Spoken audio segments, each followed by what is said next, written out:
Hello friends, welcome to my channel tips on mathematics. तो आज के इस वीडियो में बोर्ड एग्जाम के क्वेश्चन पेपर 2023 को सॉल्व करने वाले हैं।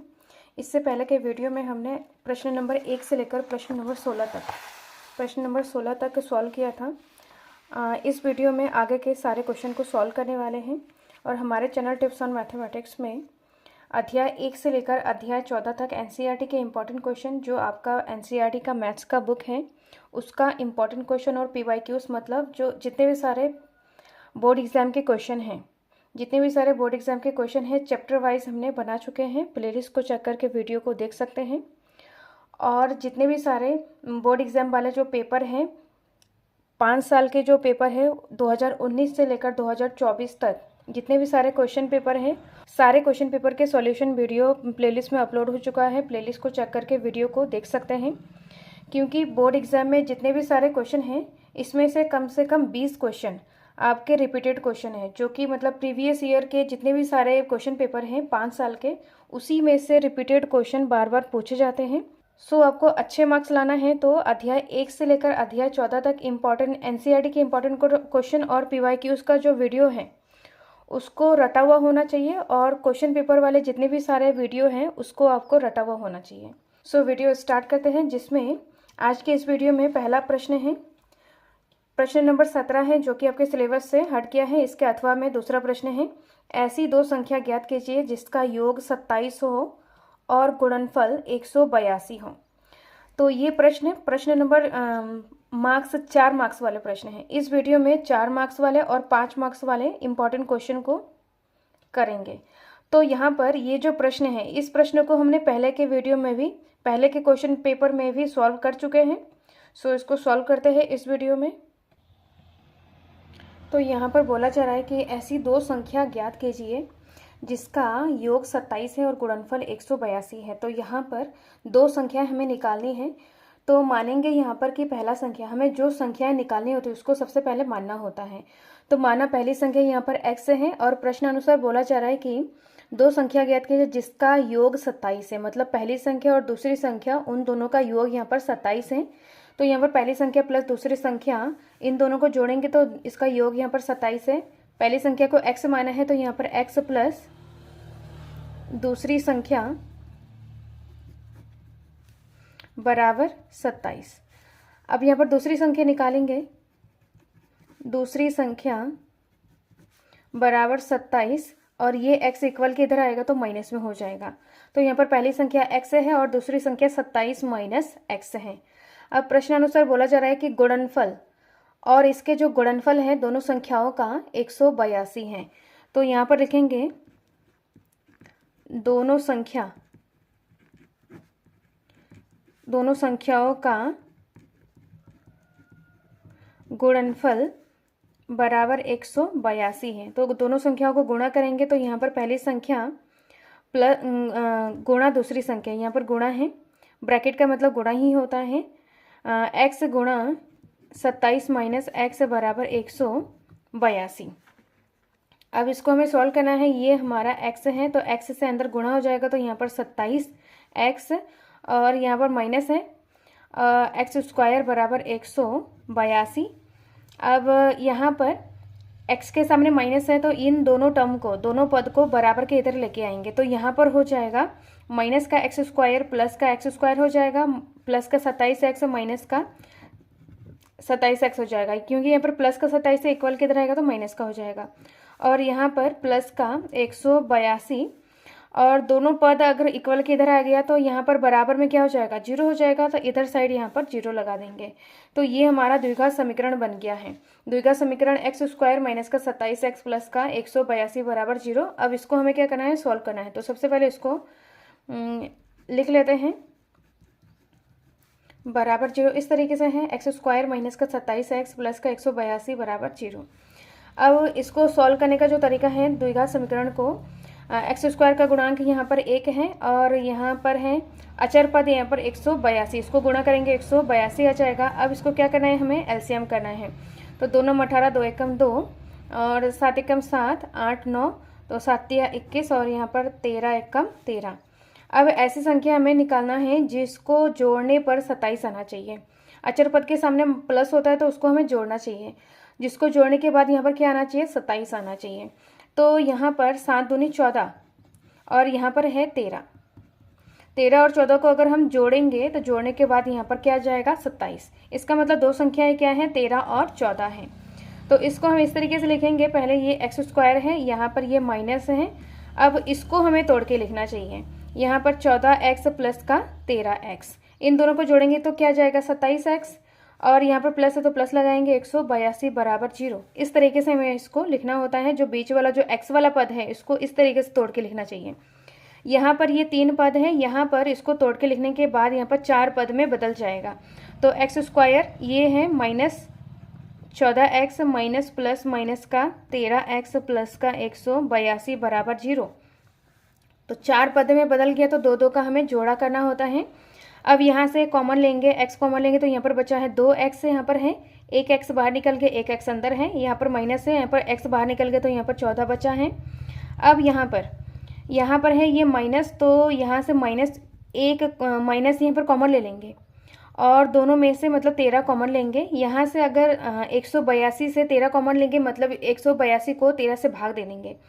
तो भाग देने के बाद यहाँ पर 14 आएगा इसका आंसर। आप यहाँ पर अलग से भाग दे के देख सकते हो इस तरीके से। यहाँ पर अगर आपको कॉमन लेना नहीं आ रहा है तो यहाँ पर 13 से इसको भाग लगा देंगे तो यहाँ पर 14 आ जाएगा। तो यहाँ पर 13 बाहर निकल गया माइनस का, तो यहाँ पर बचा हुआ है x, माइनस कॉमन ले ले तो यहाँ पर माइनस x प्लस में हो जाएगा। दोनों में से माइनस ले लेंगे तो माइनस माइनस माइनस यहाँ पर हो जाएगा। यहाँ पर प्लस है, माइनस कॉमन ले लेंगे तो यहाँ पर माइनस बचेगा। अब यहाँ पर बाहर यहाँ से 13 कॉमन लिए तो यहाँ पर 14 आ जाएगा बराबर 0। अब जो ब्रैकेट के अंदर हैं दोनों हमारा क्या आना चाहिए, सेम सेम आना चाहिए, तभी मतलब हमारा जो सॉल्यूशन है जो हम सॉल्व करें वो सही तरीके से हो रहा है। तो x माइनस 14 है, इसको एक बार लिखेंगे, और यहाँ पर x माइनस का 13 जो बाहर है, x और माइनस का 13 इसको एक बार लिखेंगे। अब यहाँ पर 0 के इक्वल। अब यहाँ से x का मान निकालेंगे तो एक बार इसको 0 के इक्वल, एक बार इसको 0 के इक्वल करेंगे। तो यहाँ पर लिखेंगे जब x माइनस का 14 बराबर 0 तो x बराबर यहाँ पर 14 आ जाएगा। सेम यहाँ पर x माइनस का 13 बराबर 0 तो x बराबर 13 आ जाएगा। तो इस तरीके से यहाँ पर x का दो मान है, x बराबर 14 और x बराबर 13। तो यहाँ पर हमें जो दो संख्याएं निकालनी थी, तो ये हमारा x बराबर 13 और x बराबर 14 दो संख्याएं हमें प्राप्त हो गया है। तो हम लिखेंगे अतः संख्या बराबर 14, 13। तो ये इसका फाइनल आंसर है। अब नेक्स्ट प्रश्न को करते हैं। नेक्स्ट प्रश्न है, यदि समांतर श्रेणी के प्रथम 14 पदों का योग 1050 है तथा प्रथम पद 10 है तो 20वां पद ज्ञात कीजिए। इसमें हमें 20वां पद निकालना है, तो इसको सॉल्व करते हैं। तो इस प्रश्न को सॉल्व करते हैं। यहाँ पर समांतर श्रेणी का प्रथम 14 पदों का योग 150 है, मतलब प्रथम 14 पदों का योग S14। यहाँ पर पदों का योग यहाँ पर SN से डिनोट करते हैं, तो यहाँ पर प्रथम 14 पदों का योग, तो पद यहाँ पर N है, तो S14 इक्वल टू यहाँ पर है 1050 तथा प्रथम पद मतलब A बराबर 10 है, तो 20वां पद ज्ञात कीजिए। 20वां मतलब A 20 बराबर हमें निकालना है। इतने सारे चीज़ें हमारे पास दिया है, यहाँ पर A 20 हमें निकालना है। और यहाँ पर दिया क्या है, A दिया है और SN यहाँ पर दिया है। तो SN के फॉर्मूले से सबसे पहले इसको हमें सॉल्व करना है क्योंकि ये हमारे पास दिया है। तो SN का फॉर्मूला होता है पदों का योग बराबर N/2 2A plus N-1 into D। इस तरीके से फॉर्मूले हैं। अब N यहाँ पर 14 दिया हुआ है, S14 बराबर N के जगह पे यहाँ पर 14/2 और यहाँ पर 2A है यहाँ पर 10 प्लस 14 माइनस 1 इंटू D हमारे पास नहीं दिया है, और S14 का जो वैल्यू है 1050 है। सॉल्व करेंगे तो यहाँ पर आ जाएगा 7 और यहाँ पर 10 दूनी 20 प्लस इसको माइनस करेंगे तो यहाँ पर 13D। इस तरीके से अब ये 7 बटे में आ जाएगा, तो यहाँ पर बचा है 20 प्लस का 13D। इसको हमें डिवाइड करना है, तो डिवाइड करने के बाद यहाँ पर आ जाएगा, यहाँ पर इसको हमें डिवाइड करेंगे। तो डिवाइड करने के बाद यहाँ पर 7 एकम 7, 8 9 10 3 बचा है, 7 पंजे 35 और यहाँ पर 0। तो यहाँ पर आ गया है 150 बराबर 20 प्लस 13D। अब 20 इक्वल के इधर आएगा तो यहाँ पर 150 माइनस का 20 बराबर 13D। अब यहाँ पर इसको माइनस करेंगे तो माइनस करने के बाद इसको माइनस करेंगे तो यहाँ पर 130 बराबर 13D। अब ये 13 गुणे में है तो इधर बट्टे में आ जाएगा, तो 130 बट्टा 13 बराबर D। इसको सॉल्व करेंगे तो यहाँ पर आ जाएगा 10, तो D का मान यहाँ पर है 10। तो इस तरीके से यहाँ पर D का मान 10 है, A का मान 10 है। अब हमें A20 निकालना है, 20वां पद निकालना है। तो AN बराबर A plus N minus 1 into D। अब A20 निकालना है, N के जगह पे 20, 20वां पद। तो यहाँ पर हो जाएगा A का मान यहाँ पर 10 है, 20 माइनस 1 इंटू D का मान यहाँ पर 10 है। A20 बराबर 10 प्लस इसको माइनस करेंगे तो यहाँ पर 19 गुणा 10 हो जाएगा। 10 प्लस इसको गुणा करेंगे तो यहाँ पर 190, इसको हमें क्या करना है, जोड़ना है। तो जोड़ने के बाद यहाँ पर आ जाएगा 200। तो A20 जो 20वां पद है, 20वां पद लिखेंगे। अतः AP का समांतर श्रेणी का 20वां पद A20 बराबर 200 है। तो इस तरीके से ये इसका फाइनल आंसर है। हमें इस तरीके से इसको सॉल्व करना है। अब नेक्स्ट प्रश्न को करते हैं। नेक्स्ट है प्रश्न, इसको हमें सिद्ध करना है। प्रश्न नंबर 19 है, सिद्ध कीजिए sine theta minus cos theta plus 1 बट्टा sine theta plus cos theta minus 1 बराबर 1 बट्टा sec theta minus tan theta. ये प्रश्न है, 4 मार्क्स के प्रश्न हैं और ये आपके एनसीईआरटी के बुक का उदाहरण नंबर 12 है। पुराने जो एनसीईआरटी का बुक है उसका उदाहरण नंबर 12 है। तो इसको सॉल्व करते हैं। तो इस तरीके से यहाँ पर ये हमारा बायां पक्ष है और ये हमारा दायां पक्ष है। तो बायां पक्ष को सॉल्व करके हमें दायां पक्ष लाना होगा। तो बाएं पक्ष में यहाँ पर साइन और कॉस के पदों में दिया है और दाएं पक्ष में यहाँ पर सेक और टैन के पदों में इसका आंसर हमें लाना है।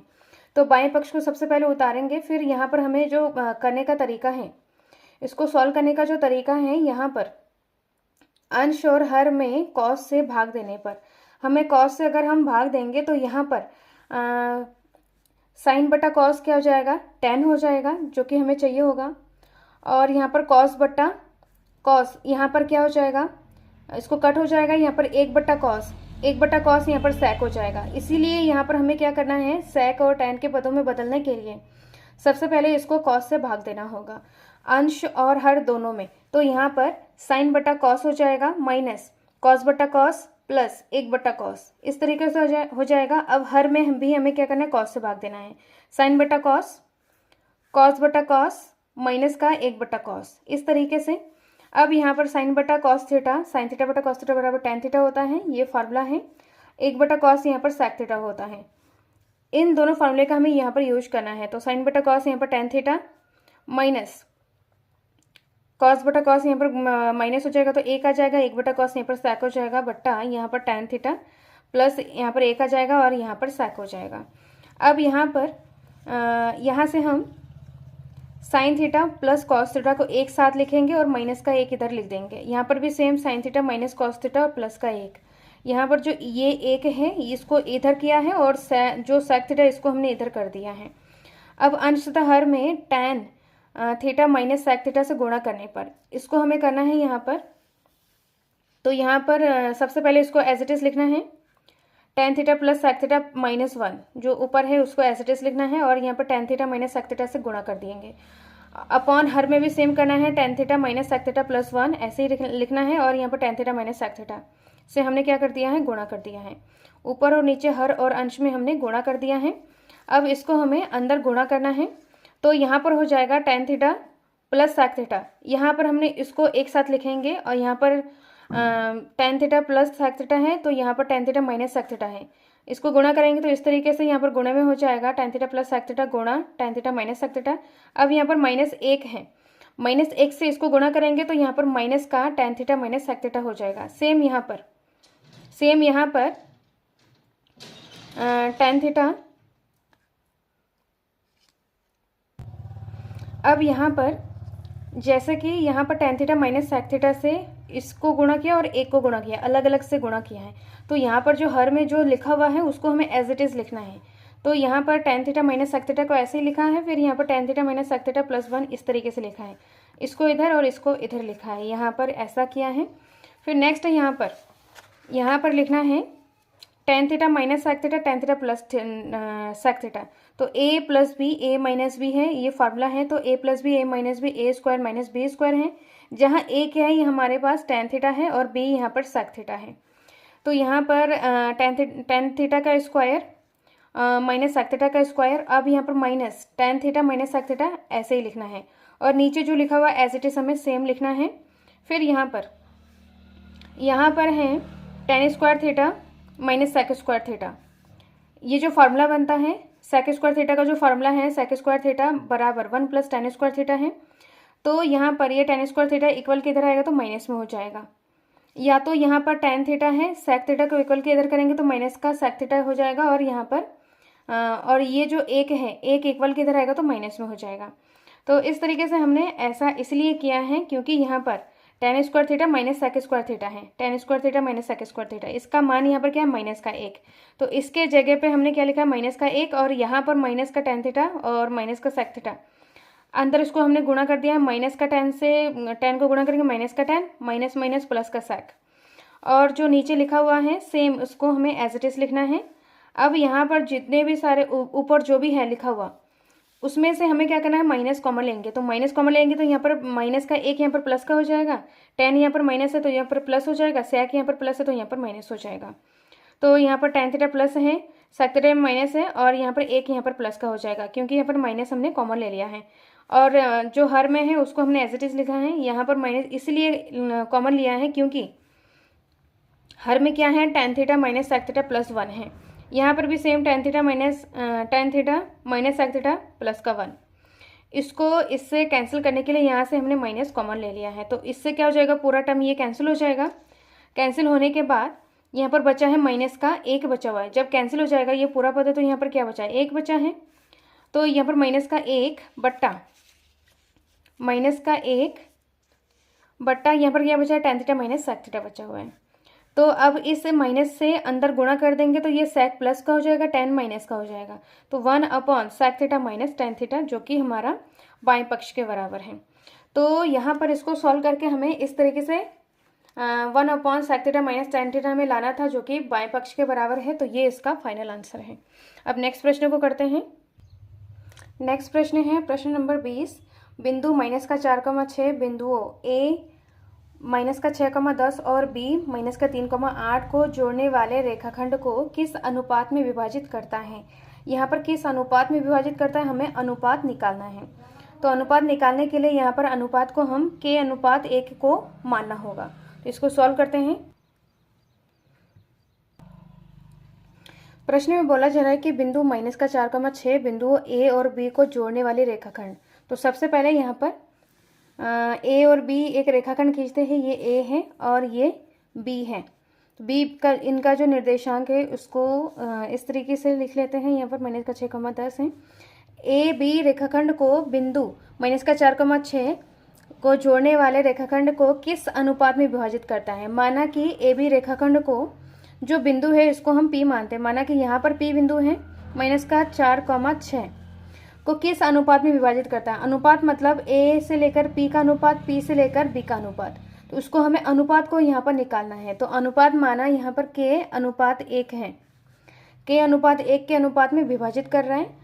तो यहाँ पर विभाजन सूत्र से यहाँ हमें अनुपात निकालना है। तो सबसे पहले यहाँ पर लिखेंगे माना अनुपात को m1 अनुपात m2 के अनुपात में भी जिस तरीके से सॉल्व करते हैं m1 और m2 अनुपात मानते हैं। तो m1 अनुपात m2 को अनुपात m1 m2 है, जिसको हम k अनुपात 1 मान रहे हैं। यहाँ पर m1 और m2 का जो फार्मूला है उस तरीके से सॉल्व करके भी इसका आंसर लाया जा सकता है, लेकिन उस तरीके से सॉल्व करने पर इसका कैलकुलेशन लंबा हो जाता है, थोड़ा लेंदी हो जाता है कैलकुलेशन। इसीलिए यहाँ पर जो अनुपात है उसको हम k अनुपात 1 के रूप में मान रहे हैं। अब यहाँ पर जो विभाजन सूत्र होता है, विभाजन सूत्र, विभाजन सूत्र है, यहाँ पर पी एक्स कमा वाई है, m1 x2 plus m2 x1 अपान m1 प्लस m2 है। ये जो x है, x का फार्मूला ये है। अब यहाँ पर y का फार्मूला लिखते हैं, m1 y2 plus m2 y1 अपान m1 प्लस m2, ये है y का फार्मूला। अब यहाँ पर जो बिंदु है इसको हम x1 y1 x2 y2 है, और ये P बिंदु का जो निर्देशांक है ये वाला है। जो बिंदु P बिंदु इस रेखाखंड को किस अनुपात में विभाजित करेगा, तो इस बिंदु का निर्देशांक ये है। तो यहाँ पर P बिंदु का जो निर्देशांक है -4,6 है, बराबर m1 है हमारा के, ये m1 है और ये m2 है। m1 है के m1 x2 है -3 प्लस m2 है 1 और x1 है -6 अपॉन m1 प्लस m2, यहाँ पर k प्लस 1 कॉमा m1 है k और y2 है यहाँ पर 8 प्लस m2 है यहाँ पर 1 और y1 है यहाँ पर 10 अपॉन m1 प्लस m2, तो k प्लस 1, इस तरीके से। अब यहाँ पर हमें क्या करना है, कैलकुलेशन करना है। तो यहाँ पर हो जाएगा -4,6 है, -3k प्लस -6 बट्टा k प्लस 1, और यहाँ पर 8k प्लस का 10 बट्टा k प्लस 1। हमें तुलना करना है, माइनस का जो 4 है ये x है, इसको इससे तुलना करना होता है, 6 को इससे तुलना करना होता है। तो यहाँ पर -4 किसके बराबर हो जाएगा, -3k -6 बट्टा k प्लस 1 के बराबर हो जाएगा। क्रॉस मल्टीप्लाई करेंगे तो यहाँ पर -4 और यहाँ पर k प्लस 1 बराबर -3k -6, अंदर गुणा कर देंगे -4 k माइनस प्लस -4 बराबर -3k -6, इस तरीके से हो जाएगा। अब यहाँ पर हमें क्या करना है, k का मान निकालना है। तो -4k और ये 3k बराबर के इधर आएगा तो प्लस का 3k बराबर यहाँ पर -6 और ये इधर आएगा तो प्लस का 4 हो जाएगा। प्लस माइनस माइनस, तो यहाँ पर 4 में से 3 को माइनस करेंगे तो यहाँ पर 1k और बड़ी संख्या के सामने माइनस, तो यहाँ पर माइनस हो जाएगा। इसको हमें माइनस करना है तो यहाँ पर प्लस माइनस माइनस 2 हो जाएगा, माइनस बड़ी संख्या के सामने माइनस तो माइनस आ जाएगा, माइनस से माइनस कैंसिल हो जाएगा, 1k मतलब k, तो k का मान यहाँ पर आया है 2। अब यहाँ पर तो यहाँ पर k का मान 2 आया है। अब यहाँ पर हमने अनुपात को क्या माना था, अनुपात जो है m1 अनुपात m2 को k अनुपात 1 माना था। m1 अनुपात m2 मतलब m1 अपॉन m2 को क्या माना था, k बट्टा 1 माना था। तो यहाँ पर k का मान क्या है, 2 है, तो यहाँ पर 2 बट्टा 1 मतलब जो m1 अनुपात m2 है वो हमारा क्या है, 2 अनुपात 1 है। तो जो अनुपात है 2 अनुपात 1 है, तो ये इसका फाइनल आंसर है। अब नेक्स्ट प्रश्न को करते हैं। नेक्स्ट प्रश्न है प्रश्न नंबर 20 का अथवा में यदि बिंदु ए बी सी डी एक समांतर चतुर्भुज के शीर्ष इस क्रम में है तो पी का मान ज्ञात कीजिए। तो इसमें ए बिंदु का निर्देशांक 6,1, बी का है 8,2, सी का है 9,4 और डी का है p,3। तो यहाँ पर समांतर चतुर्भुज के ये सारे क्या है, शीर्ष हैं। अब हमें p का मान ज्ञात करना है, तो इस प्रश्न को सॉल्व करते हैं।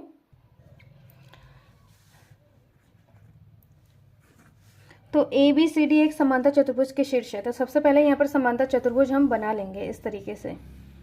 तो ये हमारा क्या है, समांतर चतुर्भुज है, ए बी सी डी, ये समांतर चतुर्भुज के शीर्ष हैं। अब हमें p का मान ज्ञात करना है। तो p का मान ज्ञात करने के लिए यहाँ पर ए बी सी डी दिया है, तो यहाँ पर हम क्या करेंगे, समांतर चतुर्भुज के जो विकर्ण है इसको हम इस तरीके से बना लेंगे। तो विकर्ण बनाने के बाद इस समांतर चतुर्भुज की एक खास बात होती है कि इनके जो विकर्ण हैं ये परस्पर माध्य बिंदु पर प्रतिच्छेद करता है। मतलब जो AC है BD को जिस बिंदु पर कट कर रहा है, ये जो बिंदु है, माना कि ये बिंदु P बिंदु है, माना कि ये बिंदु L बिंदु है, तो ये L बिंदु AC का भी माध्य बिंदु है और DB का भी माध्य बिंदु है। तो यहाँ पर हम इस तरीके से इसको लिखेंगे कि हम जानते हैं सबसे पहले यहाँ पर हल में दिया है लिखते हैं।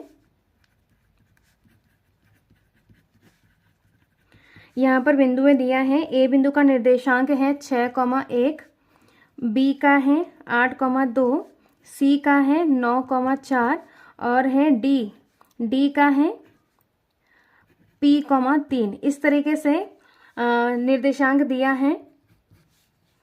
बी का है यहाँ पर 8,2, सी का है यहाँ पर 9,4 और डी का है P,3। इस तरीके से दिया है।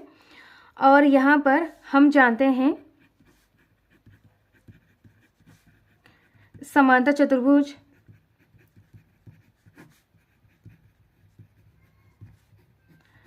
चतुर्भुज के विकर्ण परस्पर माध्य बिंदु पर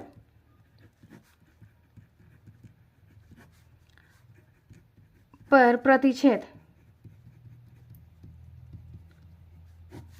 माध्य बिंदु पर समद्विभाजक है, करता है, या तो प्रतिच्छेद में नहीं, यहाँ पर समद्विभाजक बोलना है, समद्विभाजित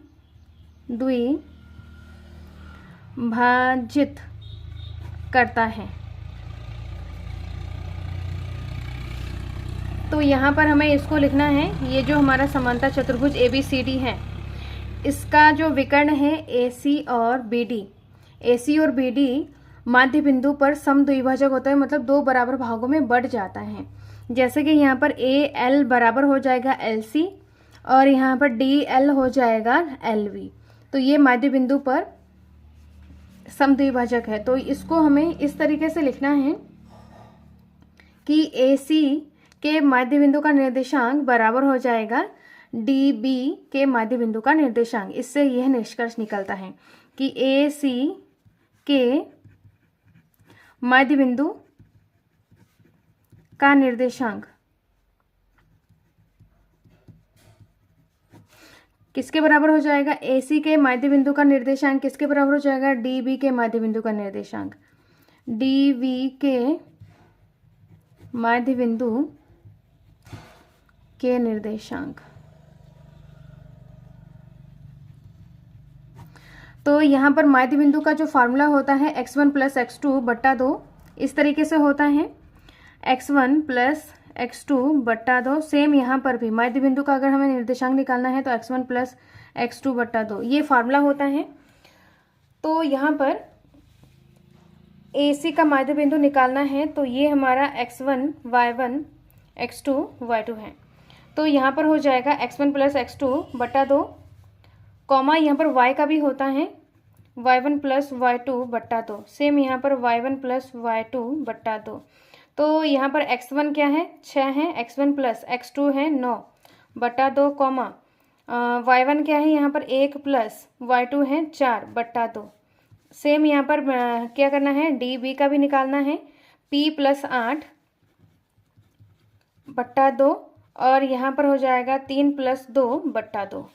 इस तरीके से हमने लिख लिया है। इसको सोल्व करना है। 9 और 6 को जोड़ेंगे तो यहाँ पर आ जाएगा 15 बट्टा 2, कॉमा 5 बट्टा 2 बराबर हो जाएगा P + 8 बट्टा 2, कॉमा इसको जोड़ेंगे तो यहाँ पर 5 बट्टा 2। यहाँ पर 5 बट्टा 2 5 बट्टा 2 दोनों में सेम है। 15 बट्टा 2 इसके बराबर हो जाएगा x1, और इधर इस साइड का x वाला इस साइड का x वाला इसके इक्वल होता है, और ये y वाला है और ये y वाला है। मतलब जो निर्देशांक है, x निर्देशांक, ये y निर्देशांक है, ये x निर्देशांक, ये y निर्देशांक है, ये इसके इक्वल हो जाएगा, ये इसके इक्वल हो जाएगा। तो यहाँ पर 5 बट्टा 2 ये इक्वल है। अब इसको हमें इक्वल करना है, तो यहाँ पर 15 बट्टा 2 किसके इक्वल हो जाएगा? P + 8 बट्टा 2 के इक्वल हो जाएगा। तो अपॉन में दोनों के 2 है तो कट हो जाएगा, तो यहाँ पर हो जाएगा 15 बराबर P + 8। P का मान निकालना है तो 8 इक्वल के इधर आ जाएगा, तो 15 - का 8 बराबर P। इसको हमें क्या करना है? माइनस करना है। तो माइनस करने के बाद यहाँ पर हो जाएगा 7। तो P का जो मान है, यहाँ पर हमें P का मान निकालना था, तो P बराबर यहाँ पर 7। तो ये क्या है? इसका फाइनल आंसर है। अब नेक्स्ट प्रश्न को करते हैं।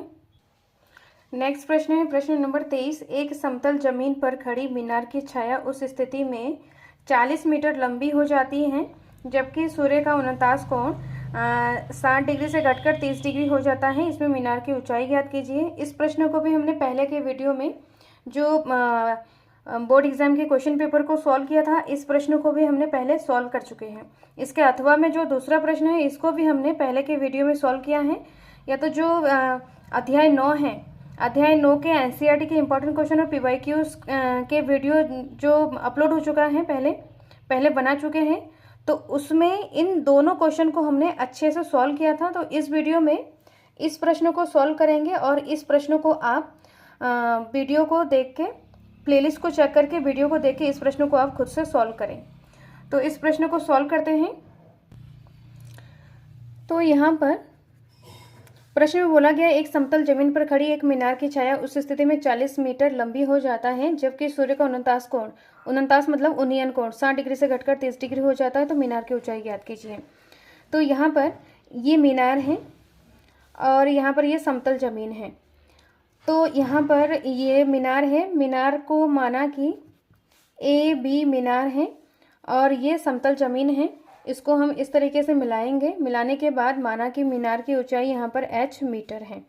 इसमें बोला जा रहा है कि उस स्थिति में 40 डिग्री उसकी छाया की लंबाई अधिक हो जाता है जब 49 कोण, उन्नयन कोण 60 डिग्री से घटकर 30 डिग्री हो जाता है। 60 डिग्री से घटकर 30 डिग्री हो जाता है। माना कि इस मीनार का जो छाया है यहाँ से लेकर यहाँ तक है, मीनार की छाया यहाँ पर, इसको हम ए बी सी और ये डी है। माना मीनार की छाया पहले स्थिति में बी डी है, जो मीनार की छाया है पहले स्थिति में डी बी है, तब उसका उन्नयन कोण कितना है 60 डिग्री। फिर इसमें बोला गया है कि जब उसकी छाया की लंबाई 40 मीटर लंबा हो जाता है, तो यहाँ से लेकर यहाँ तक पहले स्थिति में इसकी छाया है, तो यहाँ से इसको छोड़कर जब इसके छाया की लंबाई 40 मीटर लंबा हो जाता है, मतलब डी सी यहाँ पर 40 मीटर है, तब उसका उन्नयन कोण 30 डिग्री हो जाता है, ये बोला गया है। तो यहाँ पर उसको दोबारा से समझते हैं। ए बी मीनार है, ए बी का छाया यहाँ पर बी डी है, तब उसका उन्नयन कोण 60 डिग्री हो जाएगा। फिर कुछ समय बाद मीनार की जो छाया की लंबाई डी बी से बढ़कर 40 डिग्री हो जाता है, मतलब डी बी से मतलब 40 मीटर और अधिक लंबा हो जाता है, तब उसका उन्नयन कोण 30 डिग्री हो जाता है। तो इस तरीके से ये प्रश्न है। अब इसमें पूछा गया है कि मीनार की ऊंचाई ज्ञात कीजिए। तो मीनार की ऊंचाई, इसको हमने h माना है, इसको हमें निकालना है। अब यहाँ पर डी बी, इसको हम x मीटर मानते हैं। तो यहाँ पर टोटल जो सी बी है, सी बी कितना हो जाएगा 40 प्लस x मीटर। तो यहाँ पर सबसे पहले लिखते हैं जो हमारे पास दिया है, हल में इसको हम लिखते हैं। दिया है मीनार की ऊंचाई हमने माना है, तो यहाँ पर दिया है कि उन्नयन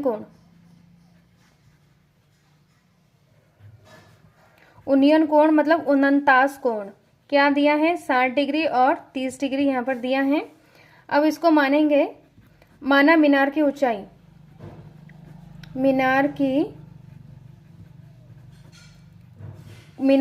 ए बी है।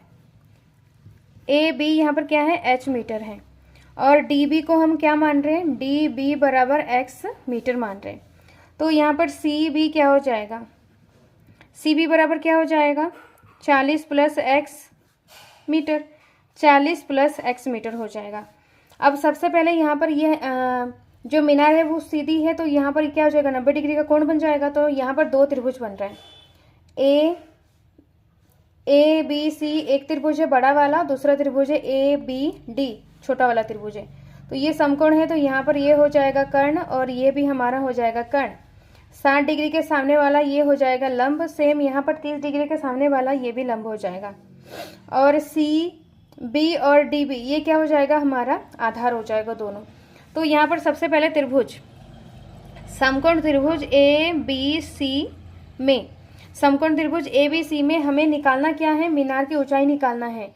तो ए बी के साथ, और हमारे पास दिया है क्या, इसका आधार यहाँ पर दिया हुआ है सी बी और डी बी हमारे पास, जिसको हमने माना है, या तो ये हमारे पास दिया हुआ है। तो यहाँ पर ए बी और बी सी में हम संबंध रखेंगे, तो एल ए एल बट्टा के ए। तो यहाँ पर लंब बट्टा आधार, लंब बट्टा आधार यहाँ पर क्या होता है tan थीटा होता है। तो त्रिभुज ABC मतलब बड़े वाले त्रिभुज में थीटा हमारा क्या है 30 डिग्री है। तो AB बट्टा CB, AB बट्टा CB पूरा बड़ा है, बराबर क्या हो जाएगा लंब बटा आधार। तो लंब बटा आधार क्या होता है tan थीटा, यहाँ पर है 60 डिग्री, सॉरी 30 डिग्री। तो अब यहाँ पर AB क्या है H है, और CB है 40 प्लस x बराबर tan 30 का मान, यहाँ पर tan 30 का मान होता है 1/√3। अब इसको हमें क्या करना है, सॉल्व करना है। क्रॉस मल्टीप्लाई करेंगे तो 40 प्लस एक्स एक के साथ गुणा हो जाएगा, तो सेम यहाँ पर आ जाएगा 40 प्लस एक्स, और यहाँ पर √3h हो जाएगा। तो यहाँ पर इस तरीके से आ गया है, माना कि ये हमारा समीकरण नंबर 1 है। नेक्स्ट यहाँ पर हमें जो छोटा वाला त्रिभुज है ABD में AB बट्टा DB करेंगे तो ये लंब है और ये आधार है, लंब बटा आधार यहाँ पर tan थीटा हो जाएगा। तो यहाँ पर लिखेंगे हम त्रिभुज ABD में, समकोण त्रिभुज ABD में इस तरीके से लिखना है। तो AB बट्टा DB, तो ये क्या लंब बटा आधार है, तो यहाँ पर tan थीटा यहाँ पर क्या है 60 है, तो 60 लिखेंगे। अब AB क्या है H है, DB यहाँ पर x है, बराबर tan 60 का मान होता है √3। तो इसको क्रॉस मल्टीप्लाई करेंगे तो h बराबर यहाँ पर क्या हो जाएगा √3x, h का मान क्या है √3x है। ये समीकरण नंबर 2 है। अब समीकरण 1 और 2 को हमें सॉल्व करना है। तो यहाँ पर जो h का मान है √3h है, x है, तो इसके जगह पे यहाँ पर हम क्या करेंगे, h के जगह पे इसको हम रखेंगे। तो यहाँ पर लिखेंगे समीकरण 1 तथा 2 से। तो यहाँ पर 40 प्लस x है, बराबर यहाँ पर √3h है, √3h का मान यहाँ पर क्या है √3x, 40 प्लस x बराबर √3 को √3 से गुणा करेंगे तो यहाँ पर 3x हो जाएगा। अब यहाँ से हमें x का मान निकालेंगे। तो x का मान, ये जो x से इक्वल के इधर आएगा तो यहाँ पर क्या हो जाएगा माइनस का x हो जाएगा। माइनस का x मतलब इसके सामने 1 है, और यहाँ पर ये 40 है। अब यहाँ पर 3 में से 1 गया, यहाँ पर क्या हो जाएगा 2x, और यहाँ पर 40। x का मान निकालना है यहाँ से, तो यहाँ पर हो जाएगा 40/2। इसको हम क्या करेंगे डिवाइड करेंगे तो यहाँ पर आ जाएगा 20। तो x का मान यहाँ पर 20 मीटर, x का मान यहाँ पर 20 मीटर है। अब हमें क्या निकालना है, h का निकालना है, h की मतलब जो मीनार की ऊंचाई h है उसको हमें निकालना है। तो समीकरण 1 में यहाँ पर हमें समीकरण 2 से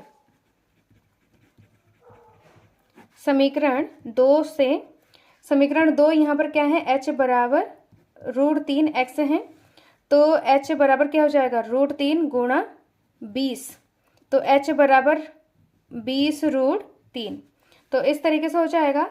तो h यहाँ पर मीनार की ऊंचाई है, तो मीनार की ऊंचाई इस तरीके से लिखेंगे, अतः मीनार की ऊंचाई 20√3 मीटर। तो इसको हमें नीचे लिखना है, इसके नीचे लिखना है, यहाँ पर लिखेंगे अतः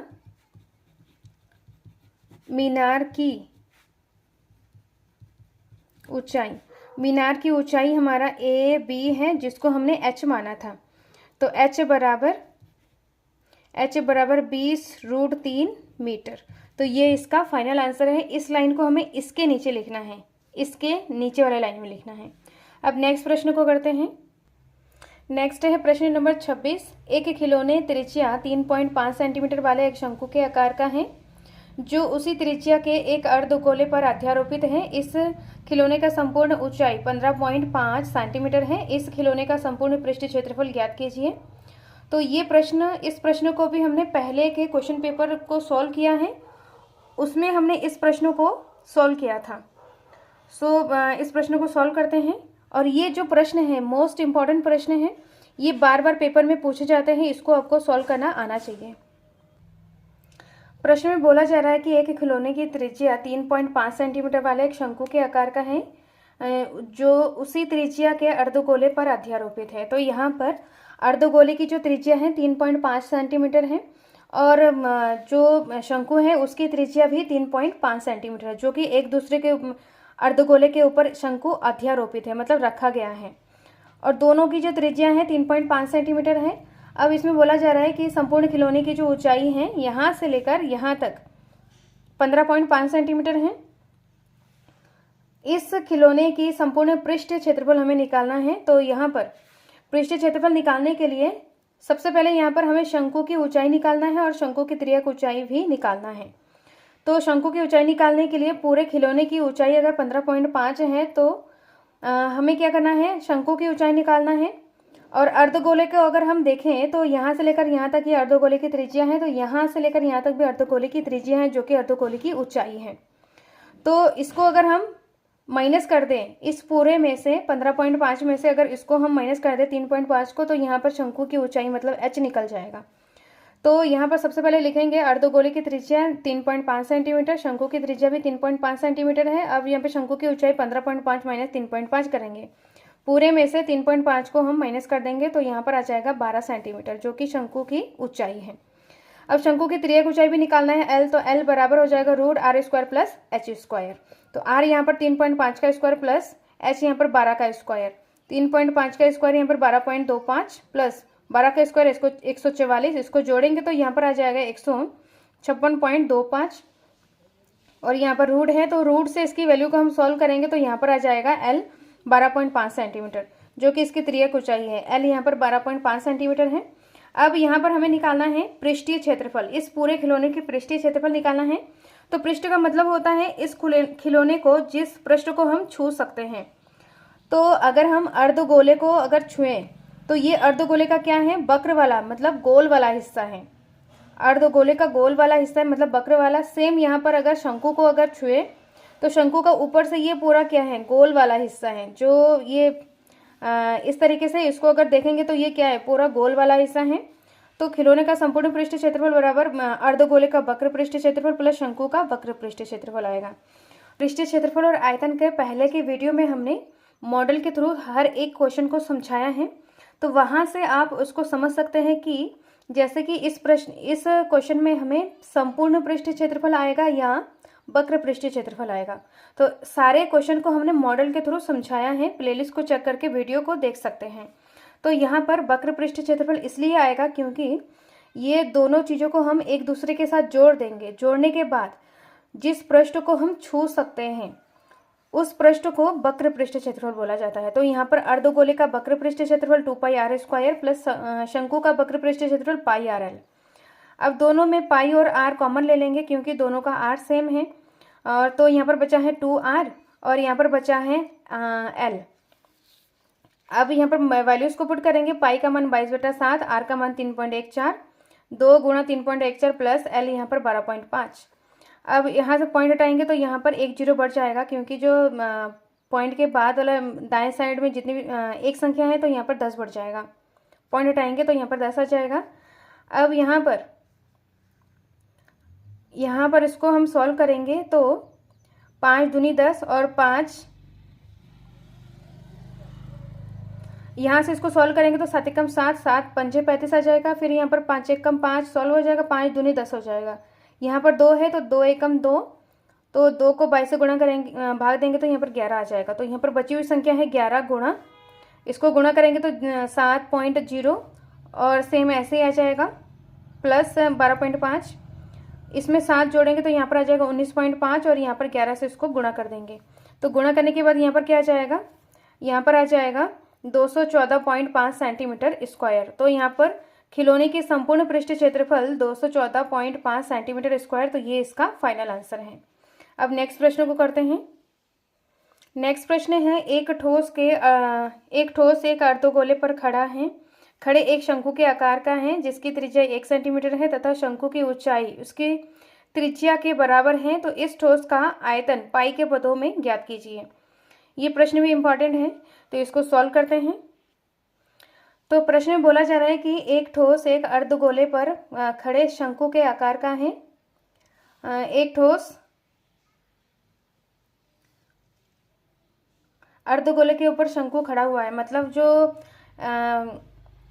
एक शंकु है जो कि ठोस है पूरा, जो एक अर्धगोले के ऊपर खड़ा हुआ है। एक दूसरे के ऊपर इसको इस तरीके से रखा गया है जिसकी त्रिज्या 1 सेंटीमीटर है। तो यहाँ पर अर्धगोला और शंकु की त्रिज्या क्या है, 1 सेंटीमीटर। दोनों की त्रिज्या समान है तथा शंकु की ऊंचाई उसकी त्रिज्या के बराबर है। शंकु की ऊंचाई शंकु की ऊंचाई उसकी त्रिज्या के बराबर है, मतलब त्रिज्या 1 सेंटीमीटर है तो इसकी ऊंचाई भी 1 सेंटीमीटर हो जाएगा। अब यहाँ पर पूरे ठोस का आयतन निकालना है पाई के पदों में। सबसे पहले जो दिया है इसको लिखेंगे, अर्धगोले की त्रिज्या उसके शंकु की त्रिज्या के बराबर है जो कि 1 सेंटीमीटर है। और प्रश्न में ये भी दिया है कि शंकु की ऊंचाई शंकु की त्रिज्या के बराबर है जो कि 1 सेंटीमीटर है। यहाँ पर ऊंचाई और त्रिज्या दोनों ही 1 सेंटीमीटर हो जाएगा। अब इसका हमें आयतन निकालना है, तो आयतन निकालने का सिंपल जो फॉर्मूला है उसी को हमें यहाँ पर यूज करना है। तो ठोस का आयतन शंकु का आयतन प्लस अर्धगोले का आयतन हो जाएगा। तो शंकु का आयतन pi r square h, 1/3 pi r square h. अर्धगोले का आयतन 2/3 पाई आर क्यूब। वैल्यूज को पुट करेंगे, यहाँ पर आर और एच यहाँ पर सेम है, एक है, तो 1/3 पाई। पाई के यहाँ पर वैल्यू हमें पुट नहीं करना है क्योंकि पाई के पदों में हमें आंसर निकालना है। 1 का स्क्वायर यहाँ पर गुणा 1, 2/3 पाई और यहाँ पर 1 का क्यूब। तो 1 से गुणा करेंगे तो यहाँ पर पाई/3 ही आएगा, प्लस यहाँ पर 2/3 और यहाँ पर पाई। तो पाई यहाँ पर कितने बार है, यहाँ पर कुछ नहीं है 1 और यहाँ पर 2 है, तो 2 और 1 है 3 पाई/3। इस तरीके से आ जाएगा, 3 से 3 कैंसिल हो जाएगा तो यहाँ पर आ जाएगा पाई। तो ठोस का आयतन बराबर पाई सेंटीमीटर क्यूब करना है यहाँ पर। तो ये इसका फाइनल आंसर है। अब नेक्स्ट प्रश्न को करते हैं। नेक्स्ट प्रश्न है जो कि इस वीडियो का लास्ट प्रश्न है, 27 है।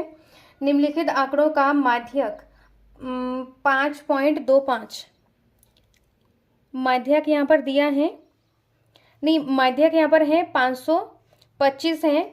यदि बारंबारताओं का योग 100 है तो x और y का मान ज्ञात कीजिए। तो यहाँ पर सारणी दिया है, वर्ग अंतराल 0 से 100, 100 से 200, ऐसे ही मतलब 100 का अंतर है, 1000 तक है। और यहाँ पर बारंबारता दिया है 2, 5 इस तरीके से दिया है। तो यहाँ पर माध्यक दिया है, इसका मतलब हमें संचयी बारंबारता निकालना होगा, CF निकालना होगा, क्योंकि माध्यक का जो फॉर्मूला होता है उसमें संचयी बारंबारता हमें निकालना होता है। तो संचयी बारंबारता निकालने का जो फॉर्मूला है, निकालने का जो तरीका है, सबसे पहले यहाँ पर जो बारंबारता f है, F1 2 है तो सेम इसको ऐसे लिखेंगे। फिर F2 को 2 में जोड़ेंगे तो 5 और 2 7, फिर सेम इस ऐसे मतलब तिरछे में हमें इसको जोड़ना होता है। 7 में x को जोड़ेंगे तो 7 + x, 12 को इसमें जोड़ेंगे तो 19 + x हो जाएगा। फिर 19 को इसमें जोड़ेंगे तो 36 + x, सेम यहाँ पर जोड़ेंगे तो इस तरीके से सारा आ जाएगा। तो लास्ट में यहाँ पर 76 + x + y आ जाएगा। अब हमें क्या निकालना है, माध्यक निकालना है।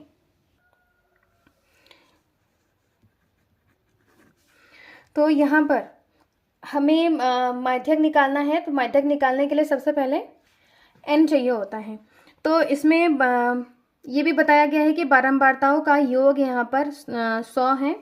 बारंबारताओं का योग मतलब ये जो बारंबारता है इनका योग इन सारे संख्याओं को जोड़ेंगे तो वो 100 के बराबर है। मतलब यहाँ पर जो n दिया है, n बराबर 100 दिया है और माध्यक बराबर 525 दिया है। तो यहाँ पर जो बारंबारताओं का जो योग है वो किसके बराबर होता है, संचयी बारंबारता के लास्ट वाले पद के बराबर होता है। अब यहाँ पर हमें इस तरीके से लिखेंगे तो लास्ट पद यहाँ पर क्या है, 76 + x + y किसके बराबर हो जाएगा, जो बारंबारता है इसका योग यहाँ पर क्या है 100 है तो इसके बराबर हो जाएगा। अब x + y बराबर यहाँ पर है 100 और ये 76 इक्वल के इधर आएगा तो माइनस में हो जाएगा। x + y बराबर इसको माइनस करेंगे तो यहाँ पर क्या आ जाएगा, 24 आ जाएगा। तो ये इसको हम समीकरण नंबर 1 मानते हैं। इसकी अभी मतलब ज़रूरत पड़ सकती है। यहाँ पर x और y का मान हमें निकालना है। अब यहाँ पर माध्यक हमारे पास क्या दिया है, माध्यक यहाँ पर 525 दिया है। तो माध्यक का जो फॉर्मूला होता है L + n/2 माइनस का CF अपॉन F × H, ये हमारा माध्यक निकालने का जो फार्मूला है।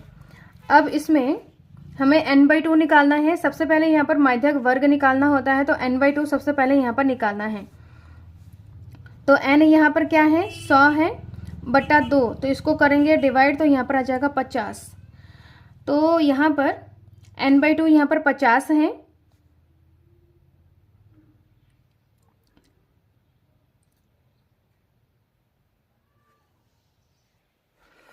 प्रश्न में दिया है माध्यक 525 है, तो वर्ग अंतराल में हमें चेक करना होता है कि 525 किस वर्ग में आएगा, तो वो हमारा माध्यक वर्ग होता है। तो यहाँ पर 400 से 500, 500 से 600, तो 500 से 600 के अंदर ही हमारा 525 आएगा। तो ये जो है ये लाइन हमारा माध्यक वर्ग हो जाएगा। तो माध्यक वर्ग में जो निम्न सीमा, वर्ग अंतराल का निम्न सीमा है वो हमारा L हो जाएगा 500, और जो बारंबारता है F, ये F हमारा हो जाएगा 20, और इस माध्यक वर्ग के ऊपर वाला संचय बारंबारता में माध्यक वर्ग के ऊपर वाला ये हमारा होता है CF, तो CF हो जाएगा यहाँ पर 36 प्लस X। फिर H निकालना है, तो H यहाँ पर क्या है, 100 का अंतर है, 0 से लेकर 100, 100 से लेकर 200, तो 200 में से 100 को माइनस करेंगे तो यहाँ पर आ जाएगा H यहाँ पर 100 है। अब यहाँ पर इन सारे वैल्यूज़ को हमें इसमें पुट करना है। सबसे पहले जो ये वैल्यूज़ है इसको यहाँ पर हमें लिखना था, फिर जाके फॉर्मूले को लिखना चाहिए था। तो यहाँ पर हम फार्मूले को वैल्यू को फार्मूले में पुट करते हैं। तो यहाँ पर है 525 और यहाँ पर है L 500 प्लस n/2 यहाँ पर है 50 माइनस CF है 36 प्लस का X, और यहाँ पर है बट्टे में यहाँ पर क्या है F है, तो F यहाँ पर 20 है, फिर यहाँ पर गुणे में क्या है 100 है, इस तरीके से है। अब 0 से 0 कट कर देंगे तो 2 पंजे 10, यहाँ पर क्या आ जाएगा 5 आ जाएगा।